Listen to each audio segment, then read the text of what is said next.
తెలంగాణ విషయానికి వస్తే అటు ప్రతిరోజు సంచలన కథనాలతో స్వేచ్ఛ అటు వీక్షకులకు దగ్గరవుతుంది. డిజిటల్ పత్రిక గత ప్రభుత్వం చేసిన అక్రమాలు అన్నీ కూడా ఒక్కొక్కటిగా వెలుగులోకి తెస్తుంది. తాజాగా మరో సంచలన కథనాన్ని ఈరోజు స్వేచ్ఛ పత్రిక ప్రచురించింది. ఫోర్జరీ కింగ్స్ అంటూ వేర్ హౌసింగ్ గోదాం టెండర్లలో ఏ రకంగా అవకతవకలకు పాల్పడ్డారు, టెండర్ల మాటన ఏ రకంగా కమిషన్ల దందా నిర్వహించారు, తప్పు చేసి ఆ తప్పును తప్పిపుచ్చుకోవడానికి మరో తప్పు చేయడం తప్పు పైన తప్పు చేస్తూ పోయారు. వాటిలన్నిటికీ సంబంధించిన వార్తను ముఖ్యమైన వార్తగా ఇచ్చారు.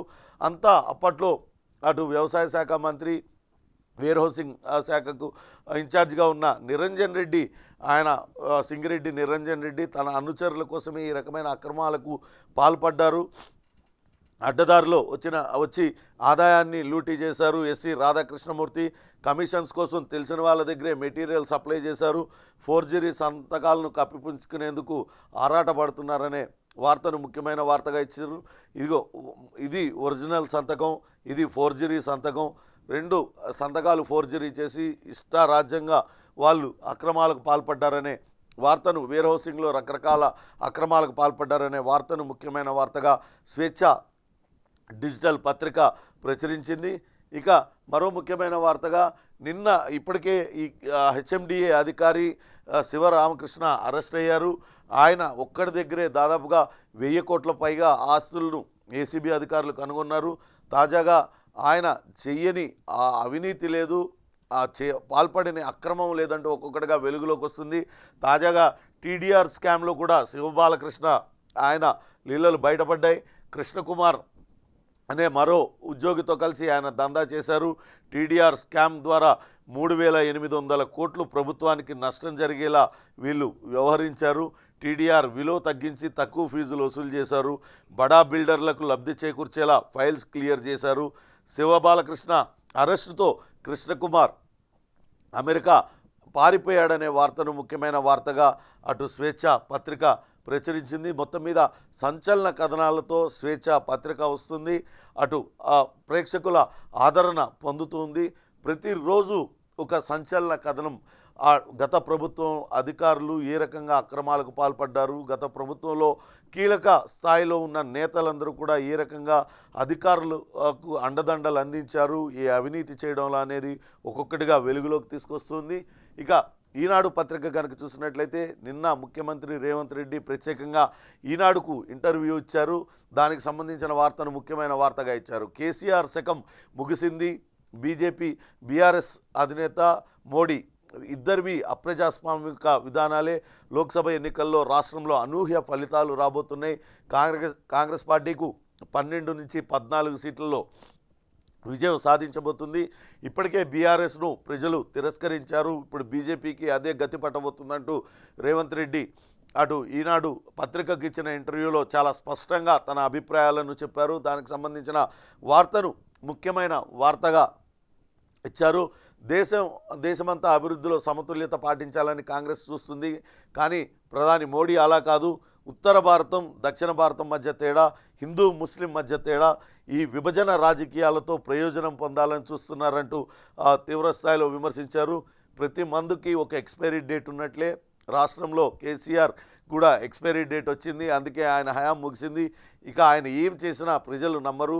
ఆయన అధికారంలో ఉన్నప్పుడు ఎలా మాట్లాడారు, ఏం చేశారు, ఇప్పుడు ఏం మాట్లాడుతున్నారో అందరికీ తెలుసంటూ ముఖ్యమంత్రి రేవంత్ రెడ్డి నిన్న చెప్పారు. ఇది ప్రజాప్రభుత్వం, ప్రజలకు మేలైన పాలన అందిస్తున్నాం, మా ప్రభుత్వాన్ని ప్రజల దగ్గరికి చేర్చాం, ఎక్కడ ఇట్లాంటి పొరపాట్లు జరిగినట్టు తెలిసిన వెంటనే చర్యలు తీసుకొని సవరించుకునేందుకు ప్రయత్నిస్తున్నాం. ప్రభుత్వం అన్ని వేళలా ప్రజలకు అందుబాటులో ఉంటూ పారదర్శకంగా పనిచేస్తుంది. మంత్రులందరూ ఆ శాఖ అధికారులతో నిత్యం అందుబాటులో ఉంటున్నారు, వాళ్ళతో సమీక్షలు నిర్వహిస్తున్నారు, పారదర్శక నిర్ణయాలన్నీ కూడా తీసుకుంటున్నారు. ముఖ్యమంత్రి మంత్రులు అందరూ కూడా ప్రజల్లో అందుబాటులో ఉంటున్నామంటూ ఆయన నిన్న ఈనాడు పత్రికకి ఇచ్చిన ఇంటర్వ్యూలో ఆయన స్పష్టం చేశారు. దానికి సంబంధించిన వార్తను ముఖ్యమైన వార్తగా ఇచ్చారు. ఇక నిన్న అటు కాంగ్రెస్ పార్టీ ఇప్పటికే 4 అభ్యర్థుల్ని ప్రకటించింది, తాజాగా మరో 5 అభ్యర్థుల్ని ప్రకటించింది. అటు మల్కాజ్గిరి నియోజకవర్గం ప్రస్తుతం ముఖ్యమంత్రి రేవంత్ రెడ్డి ఎంపీగా ప్రాతినిధ్యం వహించిన స్థానం. ఆ స్థానం పైన గట్టిగా గురిపెట్టారు. ఎట్టి పరిస్థితుల్లో ఆ స్థానాన్ని తిరిగి కైవసం చేసుకోవాలని ఇప్పటికే బీజేపీ మల్కాజిగిరికి ఈటెల రాజేందర్ను అక్కడ అభ్యర్థిగా ప్రకటించింది. తాజాగా రంగారెడ్డి జిల్లా జడ్పీ చైర్పర్సన్ మంత్రి పట్నం మహేందర్ రెడ్డి భార్య పట్నం సునీతను అక్కడ అభ్యర్థిగా ప్రకటించారు. అలానే ఇటీవలనే కాంగ్రెస్ పార్టీలో చేరిన దానం నాగేందర్ ఖైరతాబాద్ ఎమ్మెల్యే ఆయనను సికింద్రాబాద్ ఎంపీ అభ్యర్థిగా ప్రకటించారు. ఎప్పటి నుంచో మల్లు రవి నాగర్ కర్నూల్ సీటు ఆయన గతంలో కూడా అక్కడ ఎంపీగా గెలుపొందారు. తిరిగి తనకు మరోసారి నాగర్ కర్నూలు కేటాయించాలంటూ ఆయన కోరారు. ఆయనకు నాగర్ కర్నూల్ సీటును కేటాయించారు. BRS sitting MP Chevella MP Ranjith Reddy ఆయన కాంగ్రెస్ పార్టీలో చేరారు. బీఆర్ఎస్ నుంచి పోటీకి ఆయన విముఖత తెలిపారు. కాంగ్రెస్ పార్టీలో చేరారు. కాంగ్రెస్ పార్టీ ఆయనకు చేవెళ్ళ నియోజకవర్గం నుంచి పోటీ చేసేందుకు ఆయనకు అక్కడ అభ్యర్థిగా ప్రకటించింది. ఇక పెద్దపల్లి నియోజకవర్గానికి గడ్డం వెంకటస్వామి ఆయన మనవడు గడ్డం వివేక్ను గడ్డం వంశీకృష్ణను అక్కడ అభ్యర్థిగా ప్రకటించారు.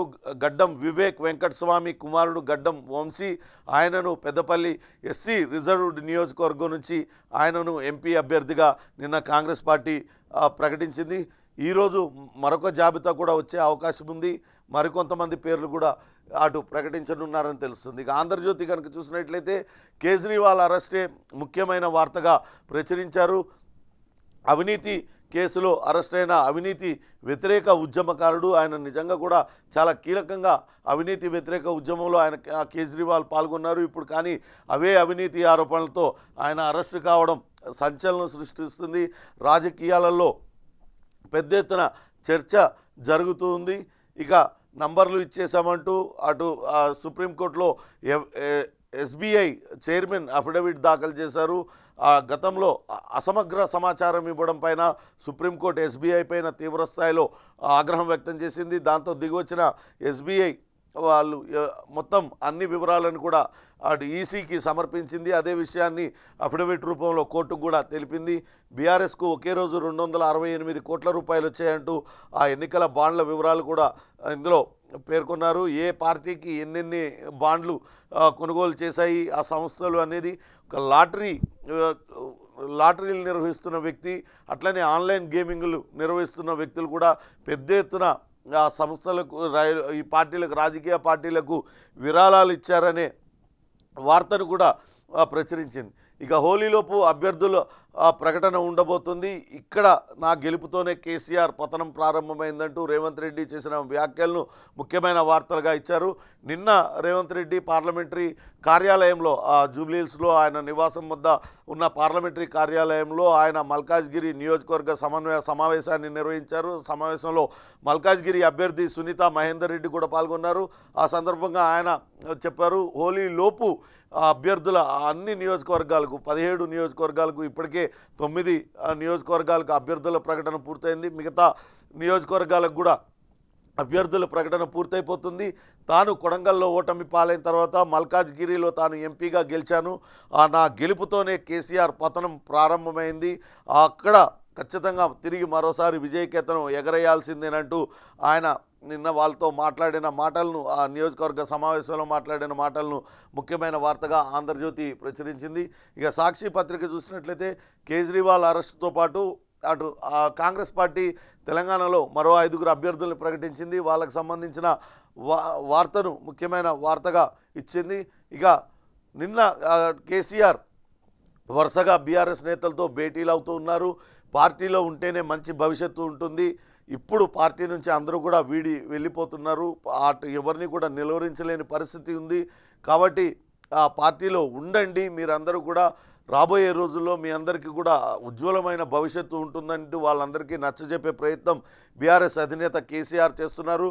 బీఆర్ఎస్ నేతలతో కేసీఆర్ భేటీలు, లోక్సభ ఎన్నికలకు సన్నద్ధతపై చర్చ, స్థానిక నేతలతో ఫోన్లో మాట్లాడుతూ దిశానిర్దేశం చేస్తున్నారు.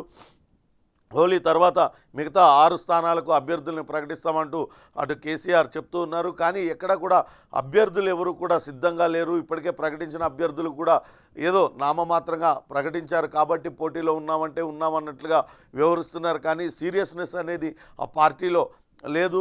అందరూ కూడా బీఆర్ఎస్ పైన విశ్వాసం కోల్పోయారు, అధినేత పైన కూడా విశ్వాసం కోల్పోయిన పరిస్థితి. అందుకే అందరూ పార్టీని వీడుతున్నారు. ఈ నేపథ్యంలోనే వరుసగా బీఆర్ఎస్ నేతలతో కేసీఆర్ భేటీ అవుతున్నారు. మీరందరూ పార్టీలోనే ఉండండి, ఖచ్చితంగా మీ భవిష్యత్తుకు నాది హామీ, రాబోయే రోజుల్లో తిరిగి బీఆర్ఎస్ అధికారంలోకి వస్తుంది, లేకుంటే ఉజ్వల భవిష్యత్ బీఆర్ఎస్ పార్టీకి ఉంటుంది. అటు కాంగ్రెస్ పార్టీకి ప్రత్యామ్నాయం మనమే. తెలంగాణ రాష్ట్ర ప్రజలందరూ కూడా బీఆర్ఎస్ వైపే చూస్తున్నారు. కాబట్టి పార్టీలో ఉండాలంటూ వాళ్ళందరికీ నచ్చజెప్పి బలవంతంగా వాళ్ళందరినీ పార్టీలో ఉంచే ప్రయత్నం చేస్తున్నారనే వార్తను సాక్షి పత్రిక ప్రచురించింది. ఇక V6 కనుక చూసినట్లయితే నిన్న కాంగ్రెస్ పార్టీ అగ్రనేతలందరూ కూడా ఒక సమావేశాన్ని నిర్వహించారు, మీడియా సమావేశాన్ని. ఏదైతే ఎలక్ట్రాల్ బాండ్ల వ్యవహారంలో కాంగ్రెస్ పార్టీకి సంబంధించిన బ్యాంకు ఖాతాలన్నింటినీ కూడా అధికారులు ఫ్రీజ్ చేశారు. కానీ బీజేపీ ఎక్కడ కూడా చేయలేదు. ఎన్నికల ముందు ఈ రకంగా చేయడంలో బీజేపీ కుట్ర ఉంది. కావాలనే ఎన్నికల్లో ప్రచారం నిర్వహించకుండా, ఎన్నికల్లో పోటీ చేయకుండా తమకు అష్టదిగ్బంధనం చేయడానికి ఈ రకంగా చేస్తున్నారు. ఇది రాజ్యాంగ స్ఫూర్తికి విఘాతం కలిగించే నిర్ణయం. కాంగ్రెస్ను ఆర్థికంగా దెబ్బతీస్తున్నారు, ఎన్నికల ప్రచారం చేయకుండా అడ్డుకుంటున్నారు. మా పార్టీపై మోడీ, అమిత్ షా కక్ష కట్టారు. ఇలా అయితే ప్రజాస్వామ్యం బతకదంటూ కామెంట్ చేశారు. ఐటీ పెనాల్టీలన్నీ కాంగ్రెస్కే వర్తిస్తాయా, బీజేపీ డేంజర్ గేమ్ ఆడుతుందంటూ ఫైర్ అయ్యారు. రైల్వే టికెట్లు కొందామంటే కూడా డబ్బులు లేని పరిస్థితి కాంగ్రెస్ పార్టీకి ఇప్పుడు ప్రస్తుతం ఉంది. అదంతా కూడా బీజేపీ చేస్తున్న నిర్వాహకం వల్లే. కేంద్రంలో ఉన్న బీజేపీ అటు కక్షపూరితంగా వివరిస్తుంది, కాంగ్రెస్ పార్టీకి సంబంధించిన ఆర్థిక వనరులను దెబ్బతీయడానికి పనిచేస్తుందంటూ వాళ్ళందరూ కూడా నిన్న తీవ్రస్థాయిలో విమర్శించారు. దానికి సంబంధించిన వార్తను ముఖ్యమైన వార్తగా వేశారు. ఇక కాంగ్రెస్ పార్టీ తెలంగాణలో ప్రకటించిన అభ్యర్థుల వివరాలను ముఖ్యమైన వార్తగా, ఢిల్లీలో కేజ్రీవాల్ అరెస్టుకు సంబంధించిన వార్త కూడా ఇచ్చారు. ఇక బీజేపీలోకి మంత్రి పొంగులేటి టచ్లోకి వెళ్ళారు. పార్లమెంట్ ఎన్నికల తర్వాత ఆయనను ముఖ్యమంత్రి అభ్యర్థిగా బీజేపీ ప్రొజెక్ట్ చేస్తుంది. పార్టీని నిట్టనిలోన చీర్చి ఆయన ముఖ్యమంత్రి కాబోతున్నారంటూ రకరకాల వ్యాఖ్యలు చేస్తున్నారు. అటు కొంతమంది ఈ రకమైన చర్చను అటు రాజకీయ వర్గాల్లో తీవ్ర స్థాయిలో జరుగుతున్న నేపథ్యంలో పొంగులేటి నిన్న దానికి సంబంధించి వివరణ ఇచ్చే ప్రయత్నం చేశారు. ఎక్కడ కూడా తాను బీజేపీలోకి టచ్లోకి వెళ్ళాననేది ఉత్త ప్రచారమే, ఎంపీ ఎన్నికల తర్వాత సీఎం అనేది కూడా ఊహాజనితమే అంటూ ఆయన మాట్లాడారు. సీఎంతో రోజు కనిపిస్తే ప్రభుత్వంలో నెంబర్ 2 అవుతారా, ధరణిలో జరిగిన అవినీతిపై వైట్ పేపర్ రిలీజ్ చేస్తాం. జోగినపల్లి సంతోష్ ఒక్కలే కాదు, అవినీతి పరుల లిస్ట్ పెద్దగానే ఉంది. ఏ స్థాయిలో ఉన్నా కూడా వదిలే ప్రసక్తి లేదు. తాను ఎక్కడ కూడా పార్టీ మారాలన్న ఆలోచనే లేదు. కాంగ్రెస్ పార్టీ తనను ఆదరించింది, తనకు ఎమ్మెల్యే టికెట్ ఇచ్చింది, తనకు మంత్రి పదవినిచ్చింది. ఇప్పుడు తానేదో బీజేపీ నేతలతో టచ్లోకి వెళ్ళి ముఖ్యమంత్రి అవుతానంటూ అసత్య కథనాలన్నింటినీ కూడా ప్రచారం చేస్తున్నారు. ఎవరు కూడా దీన్ని నమ్మాల్సిన అవసరం లేదంటూ ఆయన పూర్తిగా ఆ కథనాలన్నింటినీ కూడా ఖండించారు. గత ప్రభుత్వ హయాంలో అవినీతికి పాల్పడ్డ ఏ ఒక్కరిని కూడా విడిచిపెట్టేది లేదు. ఖచ్చితంగా వాళ్ళందరిపైన తీవ్ర స్థాయిలో చర్యలు తీసుకుంటాం, చట్టపరంగా ఏ రకమైన చర్యలు తీసుకోవాలో అన్నీ తీసుకుంటాం. ఎంత పెద్ద స్థాయిలో ఉన్న వాళ్ళైనా సరే వెనక్కి తగ్గేది లేదంటూ ఆయన నిన్న మీడియా చిట్చాట్తో మాట్లాడారు. ఇక మరో ముఖ్యమైన వార్త, అటు ప్రణీత్ రావు వ్యవహారం రాజకీయంగా కలకలం రేపుతుంది. ఇక్కడ ఉన్న ప్రతిపక్ష నేతలపైన ఫోన్లు ట్యాప్ చేశారు. వాళ్ళు రాజకీయంగా ఎటువంటి ఎత్తులు వేస్తున్నారు, ఎవరిని కలవబోతున్నారు, ఎవరెవరు ఆ పార్టీకి అనుకూలంగా ఉన్నారు, వాళ్ళందరూ ఫోన్లను ట్యాప్ చేసి వాటి వివరాలన్నింటినీ కూడా ఆ బీఆర్ఎస్ పెద్దలకు అందజేశారన్న ఆరోపణలు ప్రస్తుతం అటు డిఎస్పీ ప్రవీణ్ కుమార్ ప్రణీత్ రావు ఎదుర్కొంటున్నారు. దీనికి సంబంధించి విచారణ కొనసాగుతుంది. వెస్ట్ జోన్ పోలీసులు దానిపైన సమగ్రమైన విచారణ జరుపుతున్నారు. ఈయన వెనకాల ఉన్న ఉన్నతాధికారి ఎవరు అనే చర్చ జరుగుతుంది. అప్పట్లో అటు ఎస్ఐబిలో ఎస్పీగా పనిచేసిన ప్రభాకర్ రావు ఆయన పైనే వీళ్ళన్నీ కూడా ఎత్తి చూపుతున్నాయి. ఆయన ఆదేశాలతోనే ఈ ఫోన్ ట్యాపింగ్ వ్యవహారం అంతా కూడా నడిచింది. గతంలో అటు పిసిసి అధ్యక్షుడు అప్పుడు ప్రతిపక్షంలో ఉన్న ప్రస్తుత ముఖ్యమంత్రి రేవంత్ రెడ్డి కూడా అనేక ఆరోపణలు చేశారు. ప్రభాకర్ రావు ఆయన ముఖ్యమంత్రికి తొత్తుగా వ్యవహరిస్తూ ఉన్నాడు. ఆయన తన పోలీస్ ఉద్యోగాన్ని ఆయన అక్రమాలకు అధికార దుర్వినియోగానికి పాల్పడుతున్నారు. ప్రతిపక్ష నేతలపైన నిఘా పెడుతున్నారు. ప్రతిపక్ష నేతలను భయభ్రాంతులకు గురి చేసే విధంగా ఆయన వ్యవహరిస్తున్నారంటూ అనేక ఆరోపణలు చేశారు. తాజాగా ప్రభాకర్ రావే ఈ ప్రణీత్ రావు వెనకాల ఉన్నాడనేది విచారణలో వెల్లడైంది. ప్రణీత్ రావు కూడా అందుకు విచారణలో వెల్లడించారు. ప్రభాకర్ రావు ఆదేశాల మేరకే తాను ట్యాపింగ్కి పాల్పడ్డాను, ఆయన ఆదేశాల మేరకే ఆ హార్డ్ డిస్క్లన్నీ కూడా ధ్వంసం చేశాను. ఎందుకు హార్డ్ డిస్క్లు ధ్వంసం చేయాల్సి వచ్చింది? దాదాపుగా 20 సంవత్సరాలుగా అనేక రకాలైన వివరాలన్నింటినీ కూడా సేకరించి పెట్టుకున్న హార్డ్ డిస్క్ని ఎందుకు ధ్వంసం చేశారు, ఏం దాచిపెట్టాలనుకుంటున్నారనేది ప్రస్తుతం అంతు చిక్కని రహస్యంగా మిగిలిపోయింది. ఒక్కొక్కటిగా ఆయన విచారణలో వెల్లడిస్తూ ఉన్నాడు ప్రణీత్ రావు. ఈ నేపథ్యంలో ప్రభాకర్ రావు ఈయన వెనకాల ఉన్నాడనేది ఇప్పటికే వెల్లడించారు. కానీ ప్రభాకర్ రావు ఇప్పటికే దేశాలు దాటిపోయాడు. ఈ విషయాన్ని బిగ్ టీవీ ముందుగానే చెప్పింది. ఆయన అమెరికా వెళ్ళిపోయాడు. ఎలాగైనా ఆయన్ని కూడా విచారించాలని పోలీసులు అయితే రంగం సిద్ధం చేసుకుంటున్న పరిస్థితి ఉంది. ఇక దిశ పత్రిక కనుక చూసినట్లయితే అటు బీఆర్ఎస్ పార్టీలో ప్రస్తుతం ఉన్న స్థితిపైన ఒక వార్తా కథనాన్ని ముఖ్యమైన కథనంగా ఇచ్చారు. No action no reaction, silent మోడ్లో కార్, బుజ్జగింపులు లేవు, సంప్రదింపులు లేవు, బీఆర్ఎస్లో ఏం జరుగుతుందనే చర్చ, సింహం బయటికి వస్తుంది అనే డైలాగ్కే పరిమితం అయిపోయింది. నల్గొండ కరీంనగర్లో సభలు పెట్టినా ఎక్కడా కూడా జోష్ కనిపించడం లేదు. నిస్తేజంలో గులాబీ లీడర్లు క్యాడర్ అంటూ వార్తనిచ్చింది. వాస్తవానికి అటు బీఆర్ఎస్ నేతల్లో అంతర్గతంగా ఇదే చర్చ కొనసాగుతుంది. అటు చూస్తే అధికారంలో ఉన్నప్పుడు కన్ను మిన్న కానకుండా ప్రవర్తించారు, అంతా మనదే అన్నట్లుగా వ్యవహరించారు. ఇప్పుడు చూస్తేనేమో ఓటమి పాలయ్యాక కనీసం అటు కార్యకర్తలను పలకరించే నాదుడే లేడు, నేతల్ని కలిసే దిక్కు లేదు. ఇప్పుడు దగ్గర తీసుకుంటామన్నా కానీ రావడానికి క్యాడర్ సిద్ధంగా లేదు, వెంట రావడానికి. ఒక రకమైన నిస్తేజ స్థితిలోకి బీఆర్ఎస్ నేతలందరూ కూడా వెళ్ళిపోయారు. తాజాగా ఇప్పుడు పార్లమెంట్ ఎన్నికల్లో పోటీ చేయడానికి అటు సిట్టింగ్ ఎంపీలందరూ కూడా నిరాసక్తత చూపిస్తున్నారు. మాకొద్దు మహాప్రభు మీ టికెట్ అంటూ వాళ్ళందరూ కూడా వెందిరిగి వెళ్ళిపోతున్న పరిస్థితి. క్యాడర్ని ఎలా కాపాడుకోవాలో తెలియని పరిస్థితి అక్కడుంది. ఇంకా దేశవ్యాప్తంగా అద్భుతమైన ఫలితాలు తీసుకొస్తాం, నన్ను కనుక గెలిపించి ఉంటే సగం దేశంలో అగ్గి పెడుతుండే అని మొన్న సభలో చెప్తూ ఉన్నారు. అంతకుముందేమో అసలు మోడీ ఎవరు గీడీ ఎవరు, మొత్తం నేనే, రాబోయే ఎన్నికల తర్వాత అటు భారతదేశంలో చక్రం తిప్పుతానన్నారు. కానీ ఇక్కడ ఆయన ఎవరిని కూడా కలవడం లేదు. లీడర్లందరూ కూడా ఏం చేయాలో దిక్కుతోచని పరిస్థితుల్లో ఉన్నారు. కానీ వెళ్లకుండా ఆపడానికి విశ్వ ప్రయత్నాలు చేస్తున్నా ఎవరు కూడా ఆగడం లేదు. ఇప్పుడు కుమార్తె అరెస్ట్ అయ్యి జైలుకి వెళ్తే కనీసం దానిపైన ఇంతవరకు కామెంట్ చేయలేదు. అవినీతి ఆరోపణలు కాదు, అవినీతికి సంబంధించిన ఆధారాలన్నీ కూడా ఒక్కొక్కటిగా బయటపడుతున్నాయి. బీఆర్ఎస్ అగ్రనేతలు ఇంత అవినీతికి పాల్పడ్డారా అనే ఆశ్చర్యం సొంత పార్టీ నేతలే వెలుబుచ్చుతున్న పరిస్థితి అయితే ఉంది. ఏం చేయాలో తోచిన పరిస్థితి, అంతా సైలెంట్ మోడ్లోకి వెళ్ళిపోయింది కార్ అనే వార్తనిచ్చారు. ఇంకా బీజేపీ ఎన్నికల విరాళాలకు సంబంధించిన వార్త కూడా ముఖ్యమైన వార్తగా ఇచ్చేది. బీజేపీకి అటు మెగా ఇంజనీరింగ్ సంస్థ 584 కోట్ల రూపాయల విరాళం ఇచ్చింది. బీఆర్ఎస్కు 195 కోట్ల విరాళం ఇచ్చింది. డిఎంకేకు 85 కోట్లు. మెగా అనుబంధ సంస్థ వెస్ట్రన్ యూపీ పవర్ నుంచి కాంగ్రెస్కు 110 కోట్లు, వైసీపీకి 154 కోట్ల రూపాయల donation lottery king Santiago Martin ఇచ్చారు. ఆల్ఫా న్యూమరిక్ నంబర్లతో ఎన్నికల బాండ్ల చిట్టాను ఎలక్షన్ కమిషన్ విడుదల చేసిందనే వార్తను కూడా ఇచ్చారు. ఇంకా బీజేపీలో కలెక్షన్ కింగ్ అంటూ మరో ముఖ్యమైన వార్త కూడా ఇచ్చారు. పీఎం మోడీ లైనప్ కోసం 1,00,000 వసూలు చేశారు. అటు పార్టీ అధిష్టానానికి రిపోర్ట్ అందింది, రంగంలోకి సెంట్రల్ ఇంటెలిజెన్స్ దిగిందంటూ చెప్పారు. పీఎం రాక సందర్భంగా లైనప్ కోసం రాష్ట్రానికి చెందిన జాతీయ స్థాయిలో పేరున్న నేత నుంచి పలువురు నుంచి ₹1,00,000 చొప్పున లక్షలు వసూలు చేశారు. ప్రధాని మోడీ వచ్చిన సందర్భంగా మిమ్మల్ని కల్పిస్తాను అంటూ కల్పించడానికి పెద్ద ఎత్తున డబ్బులు వసూలు చేశారనే ఆరోపణలు వస్తున్నాయి. దానిపైన సెంట్రల్ ఇంటెలిజెన్స్ రంగంలో దిగింది. ఇప్పటికే బీజేపీ ఎంపీ అభ్యర్థుల ఎంపికలో కూడా కొంతవరకు అవకతవకలు జరిగాయి. అక్కడ కొంతమంది ఎంపీ ఆశావాహులు ఎవరైతే ఉన్నారో వాళ్ళ నుంచి ఇక్కడ ఉన్న స్థానిక నేతలు పెద్ద ఎత్తున డబ్బులు తీసుకున్నారన్న ఆరోపణలు రావడంతో అధిష్టానం గతంలోనే వాళ్ళందరికీ కూడా చివాట్లు పెట్టింది. తాజాగా ఇటీవల అటు మోడీ పర్యటన సందర్భంగా లైనప్ కోసం లక్షలు వసూలు చేశారనే వార్త కూడా అటు బీజేపీలో అంతర్గతంగా కొంత చర్చ కొనసాగుతున్న పరిస్థితి అయితే ఉంది. ఇక కాంగ్రెస్ పార్టీ మూడో జాబితాకు సంబంధించిన వార్త ముఖ్యమైన వార్తగా దిశ పత్రిక ప్రచురించింది. మొత్తం మీద అటు దేశవ్యాప్తంగా రాజకీయాల్లో కేజ్రీవాల్ అరెస్ట్ అనేది ఒకప్పుడు రాజకీయాల్లో అవినీతికి వ్యతిరేకంగా పెద్ద ఎత్తున పోరాటం చేసిన కేజ్రీవాల్ ఇప్పుడు అదే అవినీతి ఆరోపణలతో అరెస్ట్ కావడం కొంత సంచలనం కలిగిస్తుంది.